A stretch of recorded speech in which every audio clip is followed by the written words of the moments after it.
I thought things couldn't get worse after my parents' divorce. Then they tried to steal money from the scholarship my dead grandfather left me, and nearly got away with it. She opened the door, took one look at me and said, "What did they do now? I'm a 19-year-old guy, and last year I got a full-ride academic scholarship to a top state university. It covers everything: tuition, books, housing, and even gives me a monthly stipend for food, laundry, and life stuff. No debt, no loans, just freedom. But this isn't just any scholarship. It was created by my late grandfather, my mom's dad, who spent over 40 years teaching engineering at this very university. He passed away when I was 15. But before he died, he set up a fund specifically to give his grandkids a real shot at life. He once told me, 'Your parents might never figure it out, but I see how hard you try.' He was the only man in my life who believed in me without needing anything in return. So yeah, this scholarship isn't just money to me. It's a legacy, a final gift, the only real one I've ever gotten. I still remember the way he'd sit with me after school, asking what I learned, what projects I was working on. Every time he visited, he brought a book, usually something to do with physics or design. When I got my first B+ in algebra, he stuck it on the fridge like it was a gold medal. That man showed up when no one else did. The day of his funeral, I didn't cry until I got home. I held it together at the service. But when I walked past his old flannel shirt still hanging on the coat rack, I lost it. The world suddenly felt colder without him in it. And I remember whispering, "I'll make you proud." That stuck with me. The rest of my childhood, chaos. My parents' marriage started to rot when I was 10. My dad worked construction jobs out of town. He was barely around. My mom got laid off from a doctor's office when I was 11 and never got another job. After that, everything went downhill. Bills stacked up. Food ran low. They argued constantly, mostly about money. I got good at putting headphones in and pretending to be invisible. When I was 14, my dad packed a duffel bag and left. By 15, the divorce was finalized. And here's the wild part. Neither of them fought for custody, not even a fake attempt. It was like they both forgot they had a kid. I bounced between houses until my dad's mom, my grandmother, stepped in. Weekends with her became my escape. She cooked real food. She listened. She made sure I did my homework. Looking back, she was the reason I didn't completely fall apart. School became my second home. I stayed late for clubs, group projects, tutoring, anything to avoid going back to either parent's place. I stopped expecting support and started building my own way out. Most nights, I ate cereal or instant noodles. I remember once getting grounded for eating too much, when all I did was finish half a loaf of bread. My mom told me I was selfish for not leaving enough for her. I was 13. By senior year, I was grinding hard. I applied for every scholarship I could find. When the letter came in saying I qualified for the fund my grandfather created, I cried. No shame. Full-on tears in the school hallway. For once, something finally went right. This wasn't just about college. This was about finally being able to choose my own life, my own path, and just like that, they came crawling back. 2 weeks after graduation, I got a text from my mom. "Your dad and I want to take you to dinner." We hadn't sat down together in years. I assumed it was to celebrate the scholarship. Maybe they were actually proud. Wrong. I show up and they're already sitting at the table, holding hands. "We've been seeing each other again," my mom says. "We're renewing our vows." I blinked. "Okay?" Then my dad clears his throat and says, "We were hoping you'd help out, financially." I froze. Help how? My mom leans forward like she's sharing exciting news. Just a little from your stipend, maybe $5,000. You don't really need it, my dad adds. Your dorm and meals are covered. My jaw was on the floor.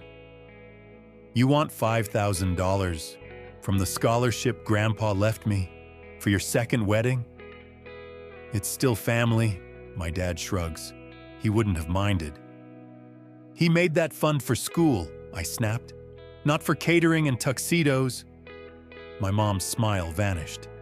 You've changed. You think you're better than us now? They started piling on guilt.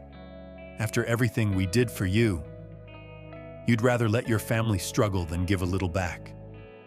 Everything they did for me. Like what? Ignoring me during their entire divorce? Letting me figure out how to feed myself at 13? Forgetting my birthday 2 years in a row? They were treating my scholarship like a lottery win, like it was ours instead of mine. I asked them, what happens when that money's gone? What happens if I need to pay for summer classes or books, or if I lose my part-time job? My dad scoffed, always looking for a way out. You've always been like that. I stood up, didn't say another word, just walked out. It was a 2-mile walk to my grandmother's house. I didn't care. I needed to breathe. Every step felt like pushing away years of buried resentment. And I'm not just standing on it, I'm building on top of it. Every kid who opens one of our kits, that's his legacy too. If you've read this far, thank you. Writing this helped me breathe. Blood doesn't make a family. Legacy does. And I plan to protect mine with everything I've got.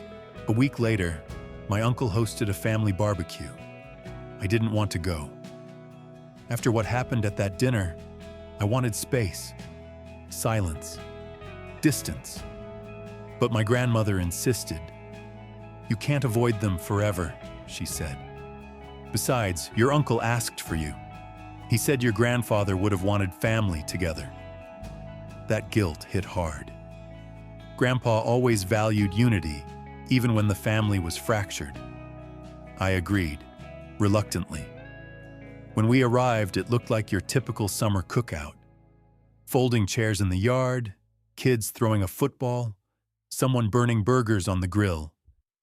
It almost felt normal, until it wasn't. My mom spotted me first. She waved with this overly wide smile that didn't reach her eyes. My dad raised a solo cup and nodded like we were pals. I gave a tight smile back and stuck close to my grandma. An hour passed.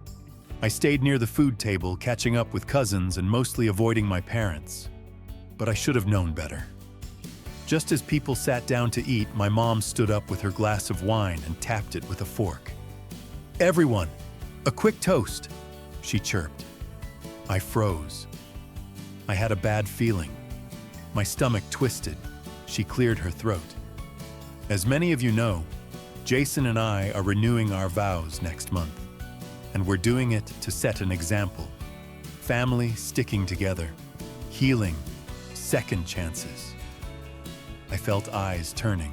She continued, "It hasn't been easy planning this on our own, especially when certain people who've received blessings from this family refuse to help." Silence, tension thick as smoke. She didn't say my name, but everyone knew. I stood up slowly. "You mean the scholarship Grandpa left me? The one for college? Not for flower arrangements and karaoke machines?" Gasps. Someone coughed. My dad muttered, "Don't cause a scene." I ignored him. "You want to lecture me about family? Where were either of you when I was sleeping on floors, skipping dinner, or crying myself to sleep after you divorced?" My uncle, my mom's brother, stood up too. "Wait, are you saying they asked you for your scholarship money?" I nodded. $5,000 from my school stipend.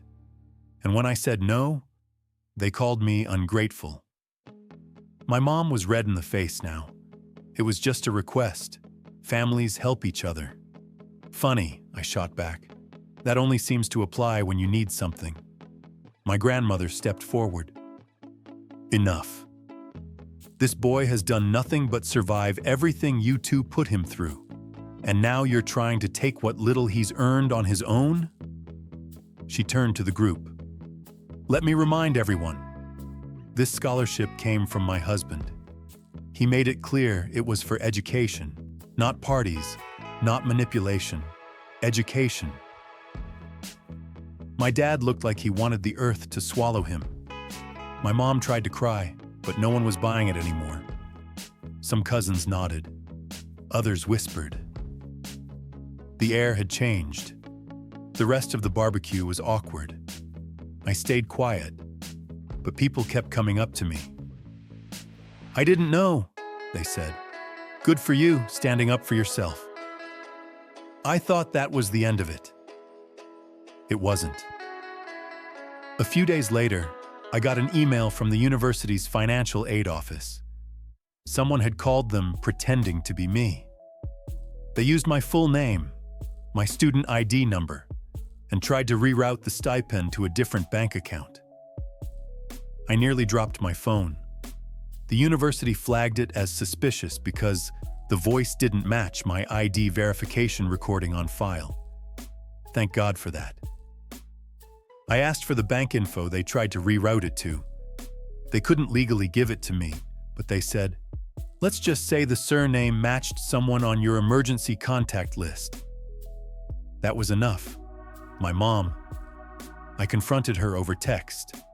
I still have the screenshots. Me. Did you seriously try to steal my stipend money? Her. We just thought it would be easier if it came directly to us, for planning. Me. That's fraud. Her. It's not fraud if it's family. I couldn't even reply after that. I called my grandmother and told her everything. She was livid. Said she'd call the university's trust manager directly. That was my grandfather's old colleague. The fallout was about to begin. Later that night, my dad tried calling me 3 times. I didn't answer. Then he left a voicemail. We didn't mean to hurt you. Your mother got carried away. Let's talk. I played it back on speaker. My grandma just shook her head. Don't you dare feel sorry for them, she said. They made their choice. The next morning, the trust administrator called me directly. Not an email. A real voice on the line. He said, you don't need to worry. We've frozen any changes to your account. But there's something you should see. He emailed me a scanned letter written by my grandfather, a sealed directive, only to be opened if a misuse attempt ever occurred. My hands were shaking when I opened it. It said, if anyone in this family attempts to reroute, manipulate, or interfere with the educational funds I've left behind, especially through deceit or coercion, they are to be permanently disqualified from receiving any financial benefit from this trust, now or in the future. If they are parents or guardians, custody and decision-making should immediately fall to the nearest responsible relative. My heart stopped. They didn't just lose my respect. They lost everything. The day after I received the letter from the trust administrator, everything felt surreal. I reread my grandfather's words over and over. Every sentence was deliberate, stern, protective, like he had foreseen this exact situation before he died. It hit me how much he must have known what kind of people my parents were becoming. Maybe he always knew, but he wanted to give them one final chance. And when they failed, he made sure they couldn't ruin anyone else in the family. I didn't feel victorious. I felt heavy, tired, until I checked my phone. I had 15 missed calls from my mom, 3 voicemails, 6 texts. One of them just said, "You backstabber." The rest were a mix of guilt-tripping and rage. "We're your parents, not strangers. I gave birth to you. How could you do this to your own mother? You'll regret letting that bitter old woman turn you against us." She meant my grandma. That's when I realized this wasn't a one-time lapse. This was who they were now, or maybe who they'd always been. By the end of that week, word had spread. My uncle, my mom's brother, called me personally. "Just wanted you to know," he said, "you did the right thing. Your granddad would have been proud of how you handled yourself." I thanked him, and before he hung up, he added, "Also, your mom tried calling me. I blocked her. Thought you should know." I wasn't the only one cutting them off. Even some of my cousins texted saying they'd heard the full story and were so sorry for what I went through. A few of them even offered to help if I needed a place to crash or needed anything. Meanwhile, back at home, the silence turned into retaliation. I found out from a neighbor that my dad showed up at my grandma's place, drunk, and tried to talk things out. My grandma didn't even open the door. She called the police the moment he started shouting. When they arrived, she showed them the legal letter from the trust and asked that he be officially warned not to harass us again. That was the last time either of them came near us. But it didn't stop there. The trust administrator reached out again. He said my grandfather's clause had triggered a full review. Apparently, my parents had received several $1,000s from the trust years ago, under the pretense of using it for college savings for me. But none of that money ever made it to me, or even into a savings account. It vanished. When the administrator followed the paper trail, it led to old checks written out to stores, electronics, and even vacation bookings. Not even necessities, just indulgences, luxury purchases, a spa weekend, a cruise. My parents had burned through my future before I even had a chance to fight for it. But now that misuse had surfaced, the trust was revoking everything. Any future access they had was gone. If they had any balance left in their family allocation, it was frozen.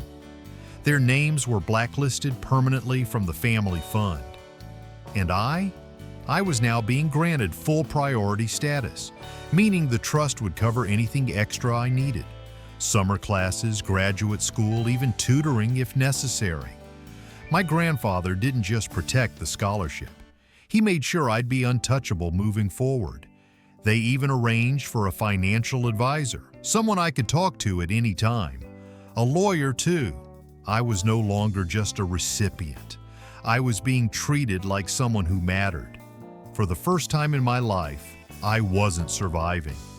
I was living. I wish I could say my parents apologized, but no. A week later, I got a handwritten letter in the mail. No return address, but the handwriting was my mom's. It was one page of venom. "I hope you're proud. You've destroyed your own family. You let a dead man control you. You chose money over blood." I threw it in the trash. That letter didn't deserve to live in the same drawer as my acceptance letter or Grandpa's words. The silence since then has been healing.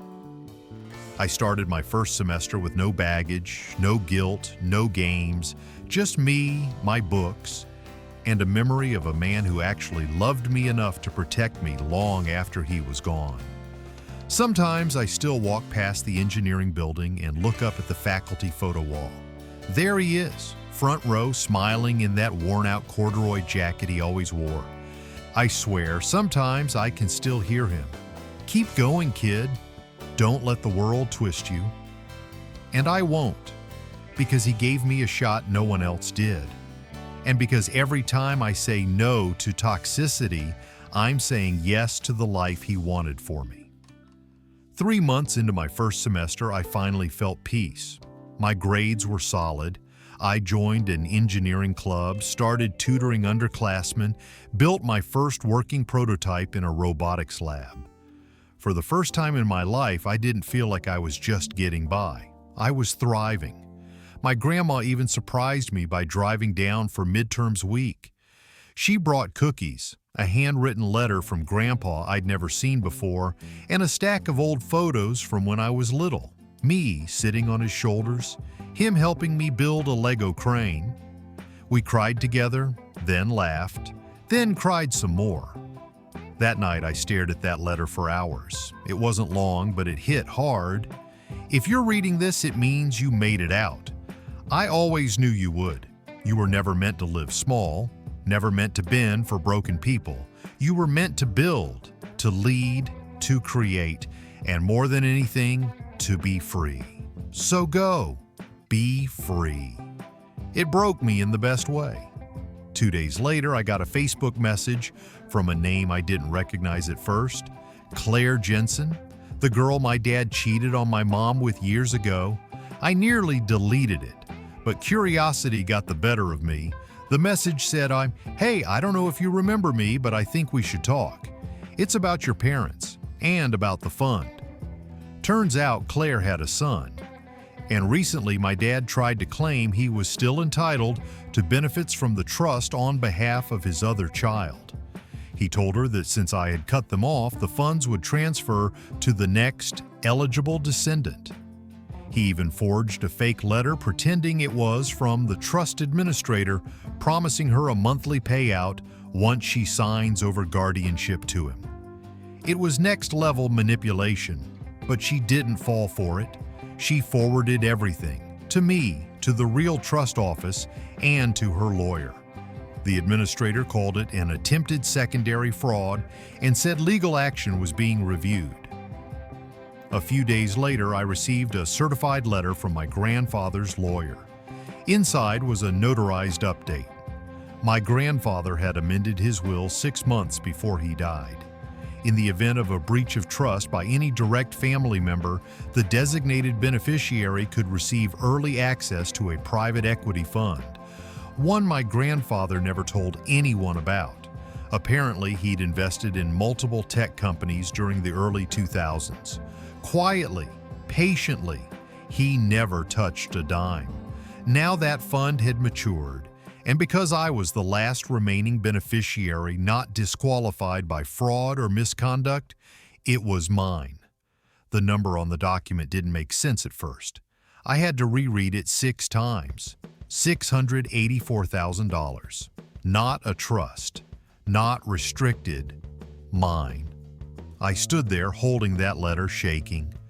My grandmother whispered, "He really meant it when he said he believed in you." I didn't go on a shopping spree. I didn't buy a car or blow it on some flex. I opened an LLC, Cranewood Dynamics, named after the street Grandpa lived on and the Lego crane we built together. A startup. We build affordable engineering kits for low-income schools and foster kids. 2 classmates joined, then 4. Then a grant came in. Then we started getting letters from kids. One said, "Oh, I never thought I'd like school, but now I want to be an engineer." One school counselor emailed us directly and said, "Your kits helped a boy with selective mutism speak up for the first time during class."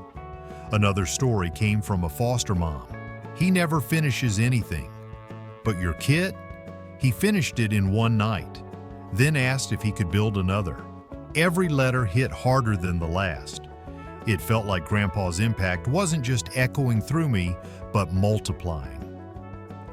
Eventually, we landed a small contract with the city's after-school STEM program. Then a podcast picked up our story. Then a donor from my grandfather's former university funded a 6-month pilot.